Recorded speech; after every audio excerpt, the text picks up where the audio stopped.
So, hi everyone, I am Sasinath Jha and welcome back to the channel Pro Classes. तो यार smart short revision series में हम एक chapter cover कर चुके हैं जो कि है हमारा हाउ डू ऑर्गेनिज्म रिप्रोड्यूस। ठीक है, हमने टाइम थोड़ा सा कम लिया था बट वो टाइम थोड़ा एक्सटेंड हो गया क्योंकि चैप्टर थोड़ा सा ठीक है थोड़ा बड़ा था। ठीक है, तो आज से हम स्टार्ट करने जा रहे हैं आपका हाई प्रोबेबिलिटी क्वेश्चन सीरीज। इस सीरीज में हम सबसे फर्स्ट चैप्टर वही करेंगे जिसका हमने एक्सप्लेनेशन देख लिया है, तो पहले एक्सप्लेनेशन वीडियो आपको देख लेना है ताकि पूरा चैप्टर क्लियर हो जाए। उसके बाद हम इस चैप्टर को स्टार्ट करते हैं, इसके क्वेश्चंस स्टार्ट करते हैं। तो ये है हमारा हाई प्रोबेबिलिटी क्वेश्चन सीरीज। तो इस चैप्टर से आ रहा है आपका 5 मार्क्स का, ठीक है, टोटल 5 मार्क्स का आएगा। तो ये जो मैं क्वेश्चंस आप सभी के साथ डिस्कस करने वाला हूँ, ये 15-16 कुछ क्वेश्चंस रहने वाले हैं। इसमें क्या रहेगा यार, आपका पूरा कंप्लीट 10 इयर्स का एनालिसिस है, समझ रहे हो, मतलब कि 10 साल में इस चैप्टर से जितने भी क्वेश्चंस आए हैं उन सभी क्वेश्चन को छोटा करते करते मर्ज करते करते मैंने उनको 15 क्वेश्चंस में कन्वर्ट कर दिया है। तो वो 15 क्वेश्चंस हम करने वाले हैं। ठीक है, मैं ये नहीं कहूंगा कि यार मतलब कि ये पढ़ के आप एकदम ही 99% ले आओगे। हो सकता है कुछ चेंजेस, कुछ क्वेश्चंस सीबीएसई चेंज भी कर दे, लेकिन ये अगर पढ़ लिया आपने तो आप ये समझ के चलो कि आपने 10 साल के सारे क्वेश्चंस लगा लिए। इतना आप क्लियर रख सकते हो इस वीडियो को देखने के बाद। ठीक है, और यही होता है यार कि हर साल सीबीएसई क्या करता है, प्रीवियस ईयर क्वेश्चंस को ही लगभग रिपीट करता है, तो पीवाईक्यूज सबसे ज्यादा इंपॉर्टेंट होते हैं। ठीक है, तो एक सेकेंड, ठीक है, तो ये फालतू की बातें नहीं करते हैं। So without wasting time let's get started.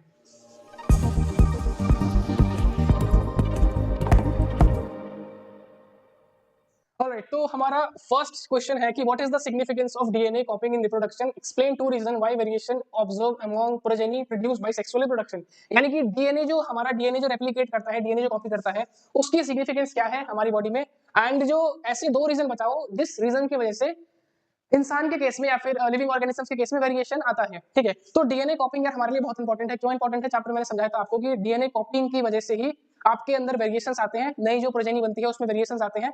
And variation जब आएंगे तभी चेंजिंग एनवायरनमेंट के हिसाब से हम खुद को अडेप्ट कर पाएंगे। अगर वेरिएशन नहीं आया तो चेंजिंग एनवायरनमेंट के साथ हमारी पॉपुलेशन खत्म हो जाएगी। तो ये सिग्निफिकेंस है डीएनए कॉपिंग का। इसके बाद है कि वेरिएशन किस दो रीजन की वजह से आता है, तो मैंने आपको पहले ही बताया था। एक रीजन रहता है हमारा फ्यूजन ऑफ गैमेट्स की वजह से। जब दो बॉडी के गैमेट्स आपस में फ्यूज होते हैं तो नया जो लिविंग ऑर्गेनिज्म क्रिएट हो रहा है उसमें दो कैरेक्टर्स जा रहे हैं दो बॉडी के। ठीक है, तो वहां से एक वेरिएशन आया। एंड एक वेरिएशन आएगा हमारा कहां से, जेनेटिक रिकॉम्बिनेशन की वजह से। वही की जो डीएनए आपका जो आपका क्या बोलते हैं डीएनए जो कॉपी होता है ना, उस टाइम पे भी जेनेटिक रिकॉम्बिनेशन की वजह से आपका वेरिएशन आता है। एंड जब दो गैमेट्स फ्यूज करते हैं उस टाइम भी आपका क्या आता है, वेरिएशन आता है। सेकंड क्वेश्चन आता है इस चैप्टर में बहुत इंपॉर्टेंट, कि रिप्रोडक्शन क्या होता है और इसके दो टाइप्स को एक्सप्लेन करो। तो यार रिप्रोडक्शन एक लाइफ प्रोसेस है, ठीक है, लेकिन ये जीने के लिए इंपॉर्टेंट नहीं है, पर लाइफ पे अर्थ पे लाइफ को मेंटेन करने के लिए, कॉन्टिन्यूटी बनाने के लिए ये बहुत ही इंपॉर्टेंट प्रोसेस है। इस प्रोसेस में होता यह है कि हम अपनी नेक्स्ट जनरेशन को रिप्रोड्यूस करते हैं। ठीक है, एक्सप्लेन टू टाइप्स, दो टाइप्स के होते हैं, असेक्सुअल, सेक्सुअल। असेक्सुअल हमारा इवोल्यूशन में पहले आता है ना। सेक्सुअल में क्या होता है कि सिंगल बॉडी टूट के नई बॉडी में कन्वर्ट हो जाता है, और जो दो नई बॉडी बनती है, कितनी भी नई बॉडी बने, उनमें वेरिएशन के चांसेस ना के बराबर रहते हैं, यानी कि आइडेंटिकल आपकी जनरेशन तैयार होती है जो कि चेंजिंग एनवायरनमेंट के साथ खत्म हो जाती है, समझ रहे हो ना, खराब होती है। सेक्सुअल रिप्रोडक्शन क्या होता है आपका, जब दो बॉडी, मतलब दो बॉडी हटा दो, दो गैमीट आपस में फ्यूज करके जो नेक्स्ट जनरेशन तैयार करेगी, ये होता है आपका सेक्सुअल रिप्रोडक्शन। इस केस में वेरिएशन आता है, तो ये बेटर है। थर्ड क्वेश्चन है हमारा, differentiate between binary fission in amoeba and leishmania with example. एक सेकंड, प्लास्मोडियम भी ऐड किया था मैंने इसमें। ठीक है, देखो तो क्वेश्चन कह रहा है कि बाइनरी फिजन, मैंने आपको बताया था कि बाइनरी फिजन मतलब क्या, कि मेन पेरेंट बॉडी, बाइनरी मतलब दो, फिजन मतलब डिवाइड होना। तो जब पेरेंट बॉडी दो बॉडी में दो डिफरेंट डॉटर सेल्स में डिवाइड हो जाती है तो उसको बोलते हैं बाइनरी फिजन। बाइनरी फिजन के एग्जांपल्स क्या कहते हैं, एमीबा एंड लेशमेनिया। दोनों में डिफरेंस क्या था कि एमीबा में जो बाइनरी फिजन होता है वो किसी भी कहीं से भी हो जाता है, मान लो यहाँ से भी फिजन हो सकता है, यहाँ से भी फिजन हो सकता है, कैसे भी दो बॉडी टूट के दो सिंगल बॉडी दो बॉडी में कन्वर्ट हो जाती है।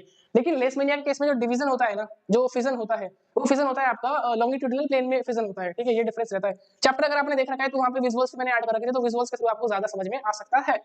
उसके बाद है यार इसमें एक और मैंने ऐड किया था कि प्लास्मोडियम किस तरह से, प्लास्मोडियम में किस तरह का फिजन रहता है। तो प्लास्मोडियम में होता है आपका multiple fission. Multiple fission in the sense की एक parent body multiple daughter cells में कन्वर्ट हो जाती है। ठीक है, अब देखो ये क्वेश्चन जिस तरह का क्वेश्चन है, ये बहुत इंपॉर्टेंट क्वेश्चन हो गया। इसके बाद क्या हुआ, उसी क्वेश्चन का जैसे मैंने आंसर लिखा है ना, ये आंसर मैंने उठाया यार आपका सीबीएसई के जो आपका वो आता है ना, क्वेश्चन पेपर के साथ एक मार्किंग स्कीम आती है, मार्किंग स्कीम से मैंने आंसर्स निकाले हैं। तो ये इसी तरह से आपको लिखने हैं शॉर्ट फॉर्म में, कोई दिक्कत नहीं है। उसके बाद नेक्स्ट क्वेश्चन है आपका, describe the process of budding in hydra with labelled diagram. यानी कि हाइड्रा में बडिंग कैसे होती है उसका एक डायग्राम बना के दिखाओ। आप सभी को पता होगा जब अगर आपने वीडियो देख रखी है, तो हाइड्रा में क्या होता है कि हाइड्रा की मेन पेरेंट बॉडी रहती है, वहां से एक बड निकलता है। जब बड मैच्योर थोड़ा हो जाता है तो वो बॉडी से, मेन बॉडी से डिटैच होकर नई हाइड्रा में कन्वर्ट हो जाता है। उसका डायग्राम कुछ इस तरह का है आपका। ठीक है, कि पेरेंट बॉडी, डेवलपिंग बड, एक सेकेंड। उसके बाद नेक्स्ट क्वेश्चन है हमारा क्या कि explain the sorry list 3 advantages of vegetative propagation and provide 2 examples of plants that uses this method. तो यार वेजिटेटिव प्रोपेगेशन मैंने आपको क्लियर किया था उस टाइम भी कि वेजिटेटिव प्रोपेगेशन क्या होता है, जब हम असेक्सुअली रिप्रोड्यूस करवाते हैं प्लांट्स को, ठीक है, कटिंग के थ्रू। बहुत से मल्टीपल मेथड्स होते हैं, कटिंग, लेयरिंग, है ना, ग्राफ्टिंग, मतलब कि असेक्सुअली जब हम रिप्रोड्यूस कराएं, प्लांट की नेक्स्ट जनरेशन बनाएं, उस मेथड को हम बोलते हैं वेजिटेटिव प्रोपेगेशन मेथड। इसके एडवांटेजेस, बहुत सारे एडवांटेजेस बताए थे। एक एडवांटेज क्या होता है इसका कि इसके जो नई जनरेशन बनती है वो कम टाइम में बन जाती है, तो नया प्लांट हम कम टाइम में बना सकते हैं। उसके बाद जेनेटिकली आइडेंटिकल प्लांट्स हम बना सकते हैं, मींस कि जो अगर हमारे पास एक प्रीमियम प्लांट है ना, जो कि बहुत अच्छा क्वालिटी है, उस क्वालिटी को सेम हम उसके रेप्लिका तैयार कर सकते हैं वेजिटेटिव प्रोपेगेशन की मदद से। एक और फायदा रहता है कि जो हम सीड्स, जो सीडलेस प्लांट रहता है ना, सीडलेस प्लांट्स को भी हम ग्रो करवा सकते हैं वेजिटेटिव प्रोपेगेशन की मदद से।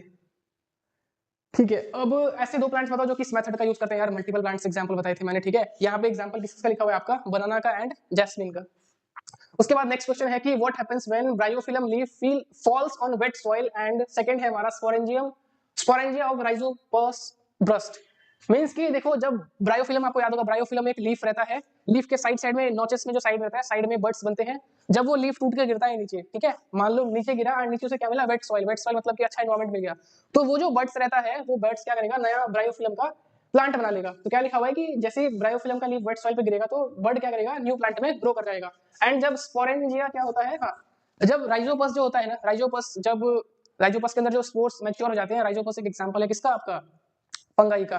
तो जब राइजोपस आपका मैच्योर हो जाएगा, अंदर के स्पोर्स तो राइजोपस फट जाता है, सारे स्पोर्स निकल जाते हैं, और स्पोर्स को जब अच्छा एनवायरनमेंट मिलता है, उस एनवायरनमेंट में स्पोर्स फिर से खुद को ग्रो कर लेते हैं, नेक्स्ट जनरेशन तैयार हो जाती है। वही लिखा हुआ है देखो, spores are released which germinate under favourable conditions. Next question है हमारा 7th, what is regeneration and explain how regeneration is in planaria differ from reproduction. कह रहा है कि रीजनरेशन क्या होता है और रीजनरेशन कैसे प्लेनेरिया में डिफर है रिप्रोडक्शन से। ठीक है, ठीक है, ठीक है।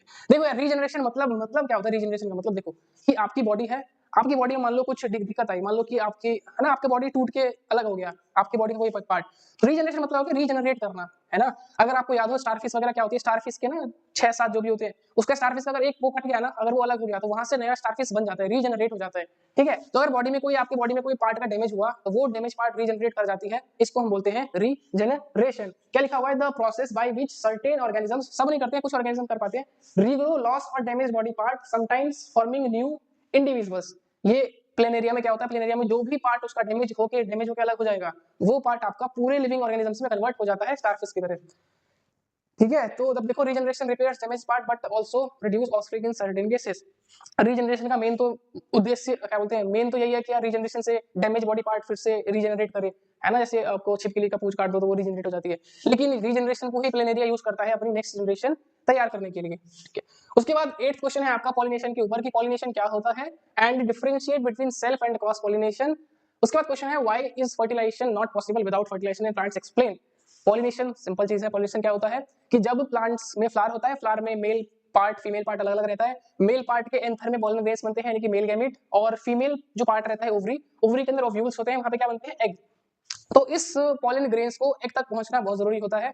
तो जब ये पॉलन ग्रेन्स एंथर से उठ के फीमेल पार्ट के स्टिग्मा पे चिपक जाए, ठीक है, इस पूरे प्रोसेस को हम बोलते हैं पॉलिनेशन। 2 तरह से होते हैं, सेल्फ क्रॉस। सेल्फ मतलब जब सेम फूल का पॉलन ग्रेन्स उठ के सेम फूल के स्टिग्मा पे चला जाए, इसको बोलेंगे सेल्फ पॉलिनेशन। क्रॉस मतलब क्या कि 2 अलग अलग फूल्स हैं, इस फूल के मेल पार्ट उठेगा पॉलन ग्रेन्स, वो फीमेल पार्ट के स्टिग्मा पे चिपकेगा, तो ये आपका हो गया 2 प्लांट के बीच में क्रॉस, तो उसे हम बोलते हैं क्रॉस पॉलिनेशन। ठीक है, फिर कह रहा है कि यार फर्टिलाइजेशन क्या पॉसिबल है बिना पॉलिनेशन के? तो भाई कैसे पॉसिबल होगा यार, मतलब कि जब तक मेल गैमीट आपका फीमेल गैमीट तक पहुंचेगा ही नहीं, तब तक फर्टिलाइजेशन पॉसिबल ही नहीं है, सिंपल सी चीज है। तो वही लिखा हुआ है देखो, pollination transfer of pollen grains है। ठीक है, इसमें मैंने बहुत सिंपल करके लिख दिया ताकि, है ना, याद हमें हो सके, है ना, और ये मार्किंग स्कीम के हिसाब से लिखा है मैंने।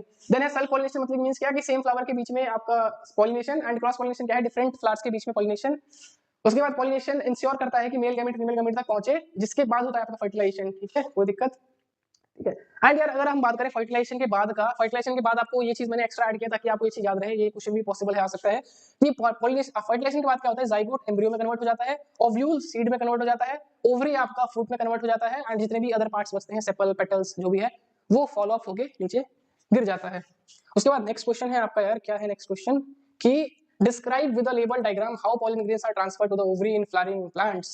अब देखो पॉलिनेशन तो हो गया कि पॉलन ग्रेन्स कहाँ पहुंच गया, आपके स्टिग्मा पे पहुंच गया। अब कह रहा है कि स्टिग्मा से वो ओवरी तक कैसे जाता है, इस चीज को एक्सप्लेन करना है आपको डायग्राम की मदद से। देन बताना है in germinating seeds which parts are known as future shoot and root mention the function of cotyledons.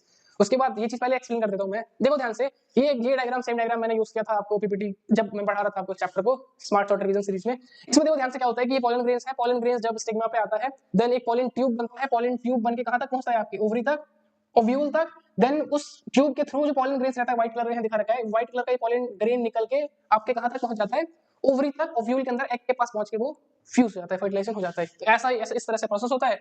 इसके बाद क्वेश्चन बोला कि जो जर्मिनेटिंग सीड रहता है, जो सीड बना उसको जब मिट्टी में डालेंगे तो सीड का कौन सा पार्ट फ्यूचर शूट बनाएगा, कौन सा फ्यूचर रूट बनाएगा, एंड कोटिलेडन्स जो रहते हैं उसका फंक्शन क्या होता है। तो ये भी मैंने आपको एक्सप्लेन किया था अगर आपको याद हो।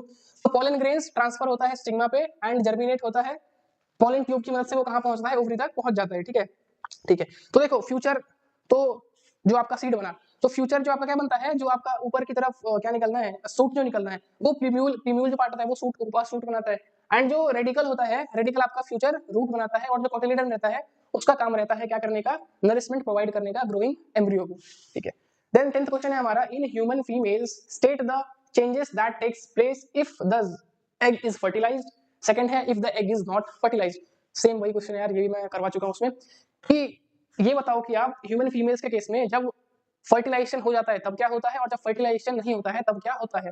तो देखो, जब आपको पता है, हमें पता है कि यार जो हर गर्ल्स है, हर फीमेल है, वो हर महीने एग रिलीज करती है। ठीक है, अगर उस एग को स्पर्म मिला और वो फर्टिलाइज हुआ, तो फर्टिलाइजेशन के बाद क्या होता है, आपका जाइगोट बनता है। जाइगोट जाके आपके क्या बोलते हैं उसे, क्या रहता है वो यार, आपका यूट्रस, मदर बॉम्ब पे जाके अटैच होता है। ठीक है, ये तो तब होता है जब आपका फर्टिलाइजेशन होगा, एग फर्टिलाइज होगा। लेकिन जब एग फर्टिलाइज नहीं होता है तो वो जो यूट्रस की लाइनिंग है ब्लड म्यूकस की, वो किसी काम की बचती नहीं, क्योंकि वहां पे इम्प्लांटेशन हुआ ही नहीं। तो वो ब्लड म्यूकस का लेयर पूरा वजाइना के थ्रू बाहर आ जाता है, जिसको हम पीरियड्स बोलते हैं ना, और मेंस्ट्रुएशन टाइप कुछ बोल लेते हैं।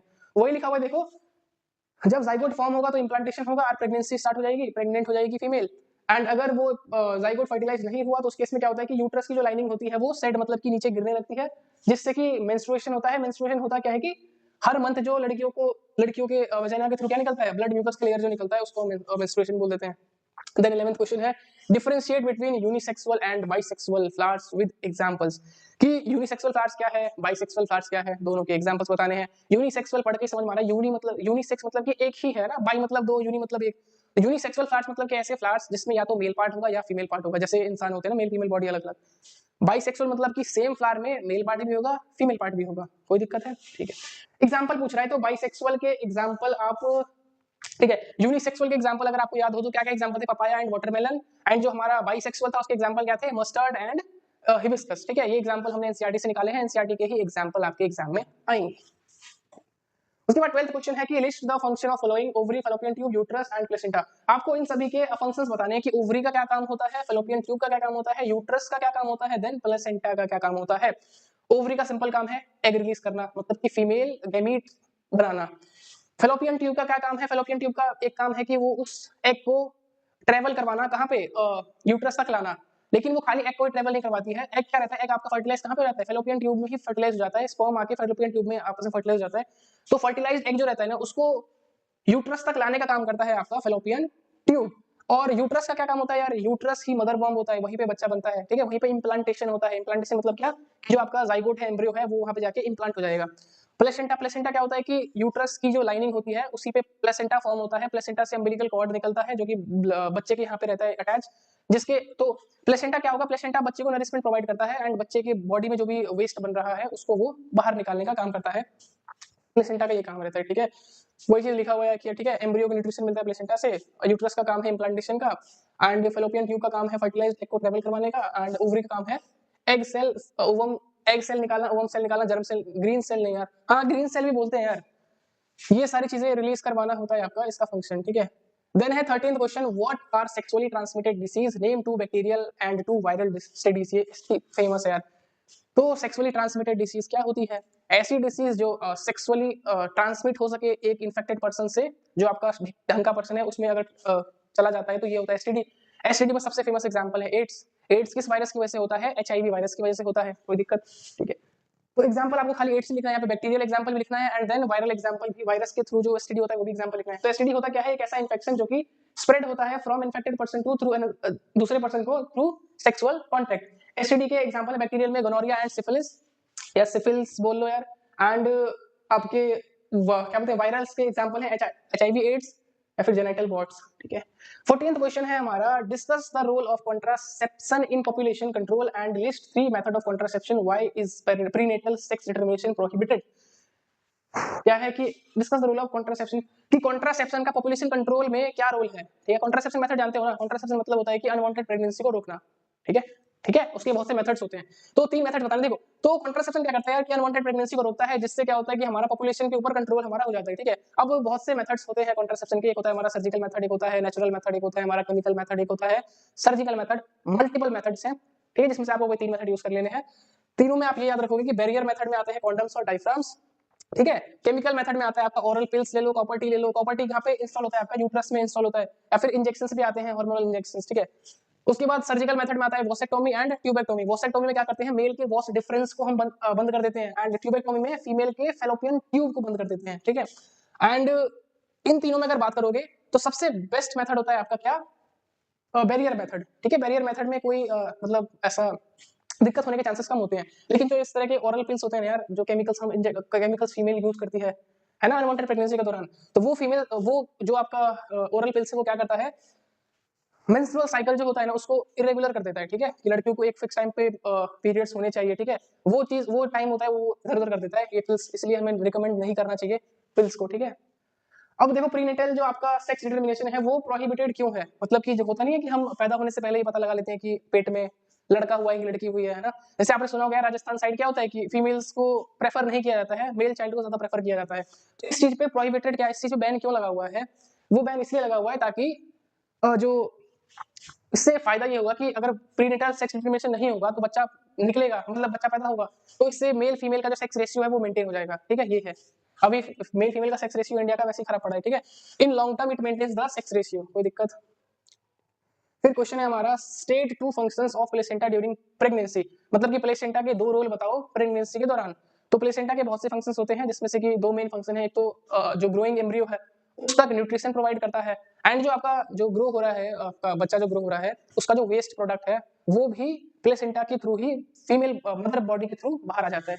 वही लिखा हुआ देखो, प्लेसेंटा होता क्या है, पहले डिफाइन कर दिया मैंने, it is a disc embedded in uterine wall which contains multiple villi. ठीक है, इसका फंक्शन क्या होता है, न्यूट्रिशन एंड ऑक्सीजन का एक्सचेंज करवाना मदर और फीटस के बीच में, देन वेस्ट प्रोडक्ट को रिमूव करवाना। 16th and the last question है हमारा, explain the role of testis and scrotum in human male reproductive system, name the gland which adds their secretion to the sperm. यानी कि testis क्या होता है, उसका काम क्या है, एंड स्क्रोटम का क्या काम होता है, देखो बताता हूँ।